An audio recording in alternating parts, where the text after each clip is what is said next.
कि इस किताब को इस राज्य के हर जनप्रतिनिधि के घर में पहुंच जाना चाहिए और उसको पता चलना चाहिए कि सरकार क्या काम कर रही है।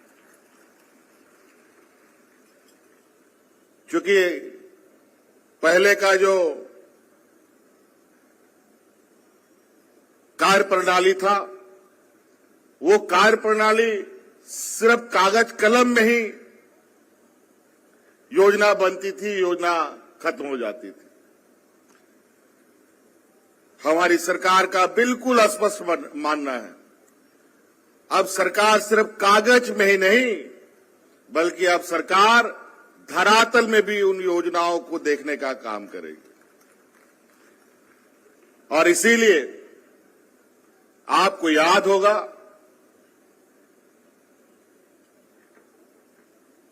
कि सरकार ने गांव-गांव, पंचायत-पंचायत, टोला-टोला जाकर के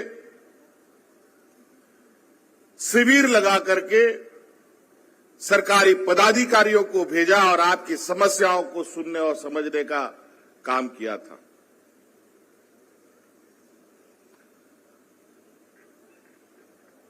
बहुत सारे ऐसे लोग अब आज के दिन में भी गांव में ऐसे हैं जो कभी ब्लॉक कार्यालय नहीं देखा, बीडीओ सीओ से मिलने जुलने का बात तो दूर की बात है। लेकिन हमारी सरकार ने सभी पदाधिकारियों को आपके दरवाजा में जाके खड़ा कर दिया और आपकी समस्या को सुनने के लिए हमने आदेश किया। पहले चरण के इस कैंप के माध्यम से हमने जो ऐतिहासिक निर्णय लिया, जो देश में पहला ये राज्य बना जो इस राज्य के हर बुजुर्ग को हमने पेंशन देने का कानून बनाया, और ये सभी उन कैंपों के माध्यम से हुआ। सभी विधवाओं को पेंशन मिला, सभी विकलांगों को पेंशन देने का कानून बना। आज आप जितने जनप्रतिनिधि हैं यहां बैठे, आप हमको बताइए कि आपके गांव में कोई भी व्यक्ति 60 साल की उम्र का है जिसको पेंशन ना मिलता हो। लेकिन विगत राज अलग हुए 20 साल तक हमारे बूढ़े बुजुर्ग पेंशन पाने के लिए दर बदर भटकते रहे, दलालों का चक्कर काटते रहे, कभी पेंशन नहीं मिला। महिलाएं जो बेचारी विधवा हो जाती हैं और विधवा होने का कोई समय नहीं होता है, शादी हो सकता है कि 6 महीने के बाद भी किसी दुर्घटना में पति की जान चली जाए, हो सकता है जीवन भर साथ रहे, लेकिन सरकार के कई नियम उलझन की वजह से सभी विधवाओं को पेंशन नहीं मिलता। लेकिन हमारी सरकार ने ये निर्णय लिया कि इस राज्य में जो भी महिलाएं कभी भी विधवा होंगी उसी दिन से उसको पेंशन देना दिया जाएगा। आखिर उसका जोड़ी तो टूट गया, उसका साथ तो कहीं ना कहीं किसी का देना पड़ेगा।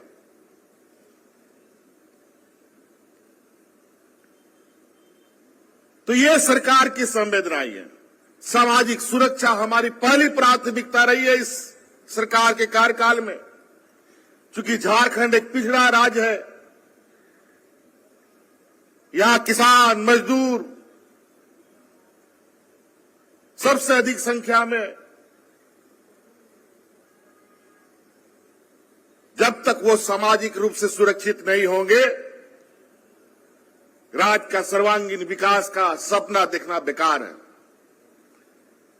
वही मैं कभी कभी सोचता हूं, अभी कल ही का दिन है, मैंने इस राज्य में पहले चरण में 80 उत्कृष्ट विद्यालयों का उद्घाटन किया, जिसमें गढ़वा जिले में 3 स्कूलों को उद्घाटन हुआ है। और मैं जब उद्घाटन कर रहा था, मैं सोच रहा था ये क्या हो रहा है भाई शिक्षा व्यवस्था में। इससे पहले 2 कमरा होता है, 1 शिक्षक होता है, और हम शिक्षा दे रहे हैं। कौन सी शिक्षा व्यवस्था चलाई जा रही थी ये मुझे समझ से परे है। हमारे राज्य में आदिवासी, दलित, पिछड़े अल्पसंख्यकों की संख्या बहुलता है। आज इनको बेहतर शिक्षा देने के लिए क्या एक शिक्षक, 2 कमरा, वो भी टूटा फूटा, ये कहीं ना कहीं यहां के आदिवासी, दलित, पिछड़े अल्पसंख्यकों के आने वाली पीढ़ियों के साथ और शिक्षा के साथ एक बड़ा भद्दा मजाक था। तो इसलिए हमने ये निर्णय लिया कि नहीं, अब शिक्षा को ऐसे नहीं छोड़ा जा सकता।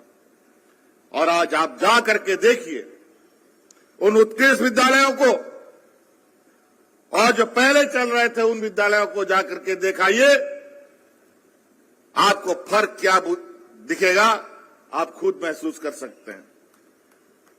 यहां पहले बोलते आए लोग कि इसमें तो प्रिंसिपल भी नहीं है, शिक्षक तो दूर की बात है, शिक्षक भी नहीं, ऐसे ही भगवान भरोसे पढ़ाई कर रहे।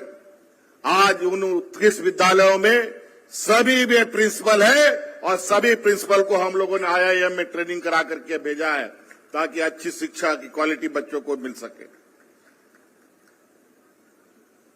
और बिल्कुल हमारा ये मानना है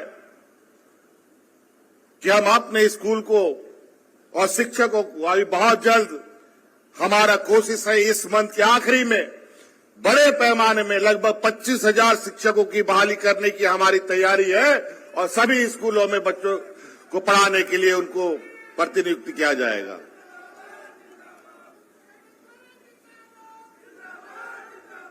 अब ये सारी चीजें वैसे नहीं चलेंगी। हमारा कुछ प्रयास, कभी नियम कानून बना ही नहीं, कभी बहाली वहाली का कोई ना नियमावली बना शिक्षक बहाली का, ना किसी भी बहाली का। हमने नियम कानून भी बनाए। सरकार बनते तो 2 साल तक हम लोग कोरोना में फंसे रहे, घर द्वार, गाड़ी मोटर सब बंद हो गया था 2 साल के लिए।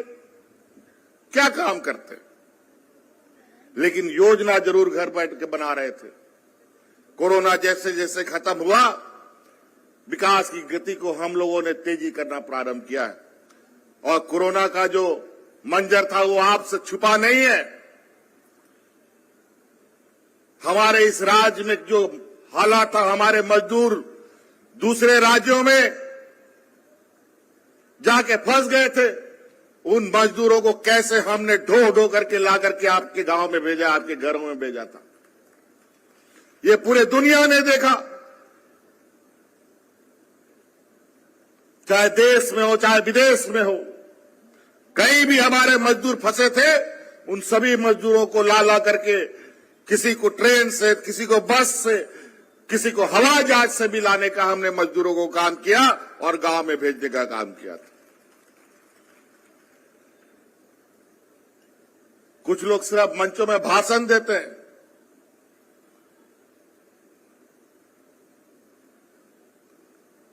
लेकिन करते कुछ नहीं है। वालों को चढ़ाएंगे, लेकिन बेचारे हवाई चप्पल वाले का तो क्या दुर्गंजन हो गया, वो देश दुनिया देख रहा है। आज रोजी रोजगार पर आफत पड़ा हुआ है, महंगाई आसमान छू रहा है। आज देश का 80% लोग सरकारी अनाज पर जीवित है।